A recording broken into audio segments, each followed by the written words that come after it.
Welcome to Twin Talks. I'm Nadia. And I'm Nikki. Today we're going to talk about whether people should have to retire at the age of 65, or should they just work until they're ready to retire, whatever age that is. What do you think, Nick? Well, I think this is a no-brainer. I feel that there's no reason why if you're well and you're not having any cognitive problems, that you can't just work until you're ready to stop working. Even if you just sort of decide, I'm only going to do things part-time or on a minimal level, I think it's a great thing for older people in our community to keep it going. I think there's when we have wisdom, there's power, and I think the people who are older provide wisdom, and it's valuable, and I think it's underrated, to be honest with you. What do you think? I think that people who are getting older, sometimes they're almost disrespected, right? Yeah. Almost to the sense that, oh, what do you guys know? Leave some space for the young people. And I would say young people are a really great asset to our country and to our community, but so are the older people. I think so too. Yeah. I think they're very disrespected in some careers. Yeah. Some people are waiting for them to retire just so that the younger people can have a job. But I think if they have the ability and they have the mind is sharp and everything and they can still do their job, I think we should encourage them to stay.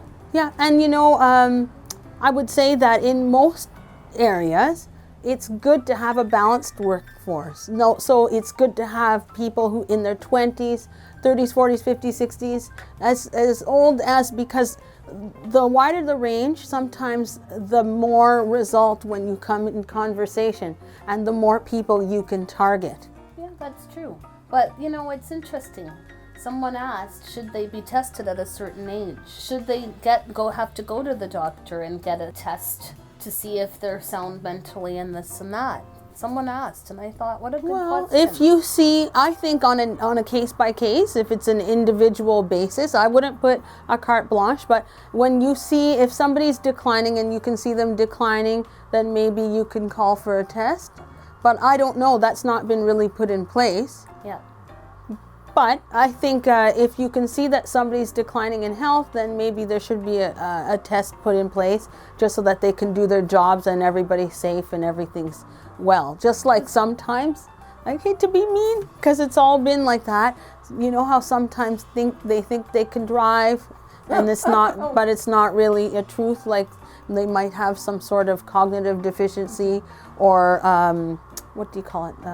Dementia, and they don't know. So, I mean, that would make sense. Yes. But that should be a case by case. I think so too. Yeah. So the person who wrote in to do this question, it was a great question. I hope we answered it. What do you think? Absolutely. I think that they should keep going until they don't want to do it anymore. It's up to them. Yeah. But to me, it's like, why? Like, if you want to work. If you don't want to work, retire. And if you can retire and keep working a little bit in different areas, and that will keep you sharp. I think that's the biggest point, though. If you're not ready to retire at 65 and you're feeling like you can keep going, it will keep you on purpose and on task. And then hopefully healthy longer. I think so, and I think that's sometimes when you have a job that you love, it's a no-brainer, right? Absolute no-brainer. So continue to work until you feel like you want to throw in the towel. That's how I feel. I agree. All right. So that's a wrap. That's a wrap. Like us on Facebook, YouTube, and Instagram. Don't forget to subscribe. See you next time on Twin Talks. Oh, yeah. And remember, if you do like us on Facebook, on YouTube and Instagram. You stumbled. I know.